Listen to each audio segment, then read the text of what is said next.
کہ اگر میں اس کو کھولتا ہوں، مثال کے طور پہ میں نے اس کو کھولا تو یہ راؤنڈ اباؤٹ شاید 9x9 یا 10x10 ہے، مثال دے رہا ہوں۔ اب آپ سوچیں گے اتنا بڑا ٹیشو لے کر آپ کسی دکان پہ جائیں اور اس کو کہیے گا کہ مجھے 1 کلو چینی دے دو، دیکھو میں تمہیں کتنا بڑا ٹیشو دے رہا ہوں، آپ کو چینی ملے گی؟ نہیں ملے گی۔ اس کے مقابلے میں آپ ایک چھوٹا سا نوٹ نکالتے ہیں، ایک چھوٹا سا نوٹ ہے، وہ اس ٹیشو کے مقابلے میں کہیں چھوٹا ہوگا۔ 5000 کا نوٹ بھی اس ٹیشو کے برابر نہیں ہے۔ آپ 20 روپے کا نوٹ نکال کے بھی دکاندار کو دیں گے یا 10 روپے کا نوٹ بھی نکال کے دیں گے، وہ آپ کو کچھ دے گا۔ اب آپ سوچئے کہ بھئی آپ اس سے بڑی چیز لے جائیے، بڑا اشتہار لے جائیے، اتنا بڑا اٹھا کے دکاندار کو کہیے کہ مجھے اس کی عوض میں کچھ دے دے۔ وہ کہا بھائی کیا ہو گیا، کبھی اشتہاروں کے عوض بھی چیزیں ملی ہیں؟ کرنسی لاؤ، نوٹ لاؤ، جو ویلڈ ہے، جو چیز چلتی ہے وہ لاؤ۔ بات سمجھ آ گئی؟ چیز اتنی بڑی بھی ہو اور وہ ویلڈ نہ ہو، اس سے کچھ نہیں ملتا۔ چھوٹی سے چھوٹی چیز بھی ہو، وہ ویلڈ ہو، حکومت کی طرف سے ہو، آپ کو اس کے عوض کچھ مل جاتا ہے۔ یہی معاملہ اللہ کے دین کے ساتھ ہے۔ کتنی بڑی کہانی بنا لو، اس کا تعلق قرآن حدیث سے نہیں ہے، واللہ وہ اس ٹیشو پیپر سے زیادہ حیثیت نہیں رکھتی۔ سچی بات، صرف بسم اللہ کہہ دو، اس کا وزن زمین و آسمان سے بڑا ہے۔ میں سمجھتا ہوں کہ یہ میں نے مثال آپ کو ہمیشہ کے لیے دی ہے، اور اس سے خوبصورت مثال ممکن ہے، لیکن میں نے آپ احباب کی خدمت میں یہ پیش کیا۔ تو میں اللہ تعالیٰ کا فقیر آپ کو قرآن سے کچھ باتیں بتانے جا رہا ہوں، ذرا یہ سماعت فرمائیے۔ اللہ تعالیٰ نے ارشاد فرمایا، قل، اے محبوب تم فرما دو، اے حبیب تم فرما دو۔ ذرا سوچئے گا کہ وہ مضمون کتنا خوبصورت ہوگا جسے اللہ اپنے حبیب کو فرماتا ہے کہ میرے محبوب تم بولو نا، میرے محبوب تم بولو نا۔ ذرا غور کیجئے گا، جب اللہ کی توحید کا اعلان ہوا تو اللہ پاک فرماتا ہے، قل هو اللہ احد، حبیب تو کہہ دے کہ وہ اللہ ایک ہے، یا اللہ تو ایک ہے ہی ہے۔ فرمایا حبیب تو کہہ دینا۔ سارا زمانہ کہے تو کیا ہے، ساری کائنات کہے تو کیا ہے، محبوب تو کہہ دے، تیرا کہنا ہمیں ساری کائنات سے زیادہ عزیز ہے۔ وہی قل اللہ نے یہاں لگایا۔ اللہ پاک فرماتے قل، میرے حبیب تو کہہ دینا۔ اب ذرا غور کیجئے گا، جب ہم کسی کو کہتے ہیں کہ تو کہہ دے، اس میں کہنے والے کے علاوہ کہلوانے والے کی مرضی شامل ہوتی ہے۔ مثال کے طور پہ میں یہاں، میرے بچے، بھائی بزرگ جو مجھ سے بڑے ہیں سب بیٹھے ہیں، اگر میں کسی بچے کو کہتا ہوں بیٹا تو کہہ دے، تو کہلوا تو میں رہا ہوں۔ اس کا مطلب ہے کہ کہنے والے کی مرضی کے علاوہ کہلوانے والے کی مرضی شامل ہے۔ ذرا سوچو کہ یہ مضمون صرف آقا نہیں فرما رہے، اس کے پیچھے اللہ کی مرضی ہے، اس کے پیچھے اللہ کی مرضی ہے۔ اور وہ مرضی یہ رب کیا ہے؟ سنو، خدا فرماتا ہے میرے حبیب تم فرما دو نا، لا اسألکم علیہ اجرا الا المودۃ فی القربى۔ اے میرے حبیب، آپ نے بڑے دکھ اٹھائے ہیں میرے دین کی تبلیغ کے لیے۔ طائف کی وادی بھول گئے ہو؟ ہم تقریباً 35 سال یا اس سے کچھ 1-2 سال کم و بیش لگا لیں کس دنیا خطابت سے میں وابستہ ہوں۔ تقریباً 10-11 سال کی عمر سے میں بول رہا ہوں، ہم جہاں جاتے ہیں ہم پہ پھول برسائے جاتے ہیں، اچھے ناموں سے یاد کیا جاتا ہے، فلاں حضرت، فلاں کے بیٹے، فلاں فلاں فلاں۔ ذرا سوچو، جب سلطان مدینہ طائف کی وادی میں گئے تو میرے آقا کے ساتھ تو ایک غلام کے سوا کوئی نہ تھا، اور وہاں پھولوں کو تحفہ نہیں ملا، پتھروں کی بارش ہوئی، پھر بھی میرے مولا نے اللہ کے نام کی توحید بیان کی۔ تو وہ کتنی مشکل سے اللہ کا دین پہنچایا۔ وہ کتنی مشکل سے اللہ کا دین پہنچایا. فرمایا میرے حبیب آپ فرما دو کیا لوگو میں نے جو تمہیں دیا اللہ کا دین دیا, دین الہی پہنچایا, میں محمد عربی تم سے کوئی اجر نہیں مانگتا, لیکن ایک چیز مانگتا ہوں, کچھ نہیں مانگتا. کیا مانگتا؟ ذرا سینے پہ ہاتھ رکھ کے مجھے سنیے گا. بعض اوقات سرگوشیاں بہت پاورفل ہوتی ہیں, کوئی ضروری نہیں ہوتا کہ بہت زور سے الفاظ بولے جائیں تو ان کے اثرات ہوں. سبحان ربی الاعلی کتنی باریک سی تسبیح ہوتی ہے. بندہ اپنے اللہ سے کہتا ہے اللہ تیرے باجوں کوئی بڑا نہیں, سب سے بڑا ہے تو. کتنی خاموشی سے تسبیح بندہ اپنے اللہ کی کرتا ہے. حدیث طیبہ میں آتا ہے عرش الہی پہ مومن کی یہ تسبیح سنی جاتی ہے.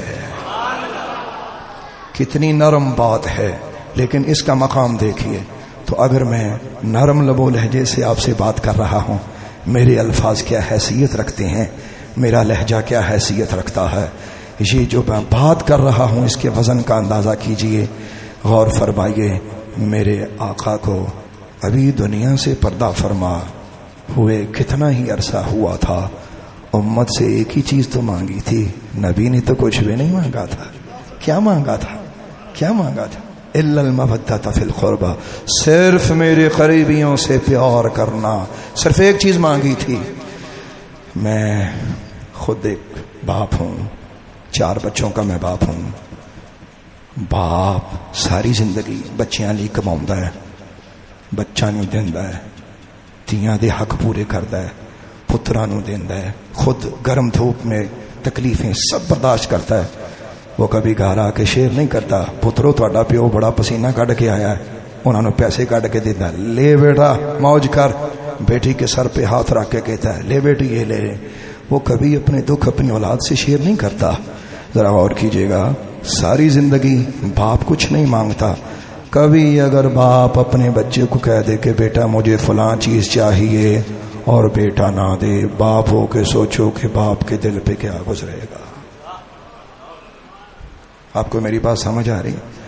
امت سے کیا مانگا تھا؟ میرے قریبیوں سے پیار کرنا, صرف ایک ہی چیز تو مانگی تھی. اور ابھی مصطفیٰ کریم کو دنیا سے پردہ فرمائے ہوئے کتنا عرصہ ہوا تھا, تو پھر آگے ہوا کیا؟ کلمہ پڑھنے والوں نے, منافقین کے گروہ نے اس محبت کو کیسے تقسیم کیا؟ حضور نے محبت مانگی, انہوں نے حضور کی اولاد کے سر کاٹ کے رکھ دیے, آقا کی نسل کو کاٹ کے رکھ دیا اور خاک و خون میں ملا دیا. آپ کیا سمجھتے ہیں کہ ایسے لوگ جو ہیں یہ امت کہلانے کے حقدار ہیں؟ یہ امتی ہیں, اور ان کے پیچھے خدا مانگ رہا ہے. اللہ فرماتا لا اسألکم علیہ اجرا, محبوب زبان تمہاری ہے, پیغام خدا کا ہے. الا المودۃ فی القربى, یہ تم نہیں کہہ رہے, تمہارا خدا کہہ رہا ہے. تو کتنے خوش نصیب ہیں وہ لوگ کہ جو آل نبی سے محبت کرنے کے لیے آج یہاں سب جمع ہیں. کتنے خوش نصیب ہیں یہ لوگ. یہاں تک مضمون ہمارا قرآن سے سمجھ آیا. ذرا اس سے آگے بڑھیے. قرآن کہتا ہے وَمَن يَقْتَرِفْ حَسَنَةً, اللہ فرماتا ہے, میں نہیں کہتا او بھائی میں کون بندہ بیچارہ, بہت ایک چھوٹا سا انسان ہوں میں, میری بات سے دین کی عزت نہیں بڑھنے والی. دین کی وجہ سے مجھے عزت ملی ہے, دین کی وجہ سے مجھے عزت ملی ہے.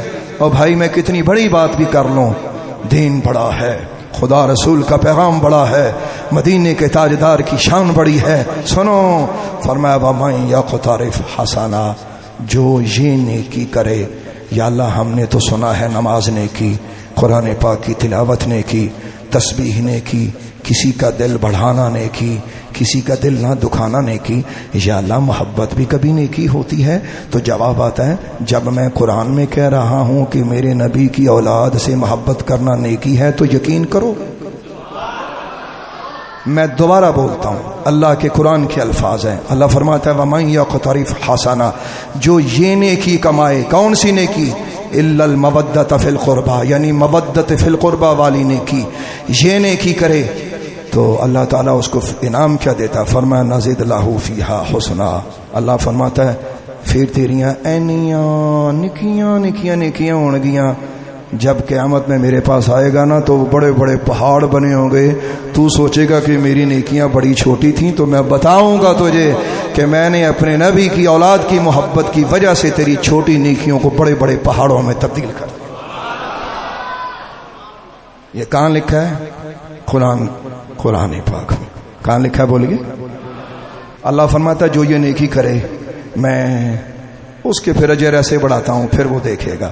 آگے قرآن کی آیت پوری ہوتی ہے. اللہ فرماتا ہے ان اللہ غفور, اللہ فرماتا ہے کہ بے شک اللہ بخشنے والا ہے. اب کسے بخشنے والا ہے؟ جو آل نبی سے محبت کرے. ذرا اس سے آگے بڑھیے. ہمارے ہاں اکثر قرآن پاک کے جو الفاظ ہوتے ہیں تو ان پہ توجہ نہیں کی جاتی. اللہ تعالیٰ فرماتا ہے شکور. شکور یہ آخری کلمہ ہے قرآن پاک کی آیت کا.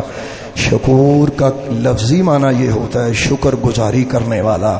ہم کسی کو کوئی کام کہیں وہ ہمارے کام کو کر دے, ہم عربی میں اسے کہتے ہیں شکرتو کا.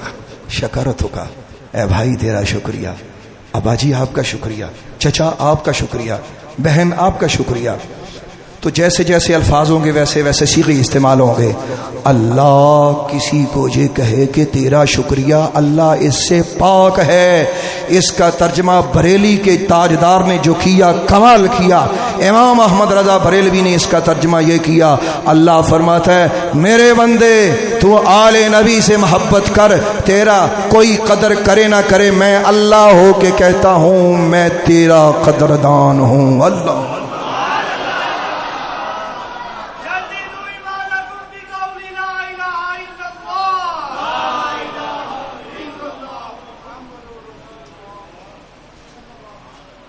آپ کو قرآن سمجھ آیا ہے؟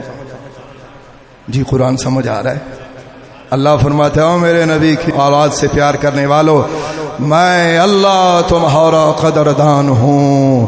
اور بھائیو خوش نصیب ہے وہ انسان کہ جو آل نبی و اصحاب نبی سے محبت کرے. دنیا اسے بے قدری کی نگاہ سے دیکھتی ہے تو دیکھتی رہے. اللہ فرماتا ہے میرے بندے میں اللہ ہو کے کہتا ہوں میں تیرا قدردان ہوں. یہ ترجمہ بریلی کے شان ہے, ہمارے امام نے امام احمد رضا بریلوی نے کیا. اس کا مطلب یہ ہوا کہ اولاد نبی سے محبت کرنے والا بندہ وہ بے قدرہ نہیں ہوتا. زمانہ اس کو بے قدرہ سمجھے لیکن وہ کتنا خوش نصیب ہے کہ جس کا قدردان خود اللہ ہے.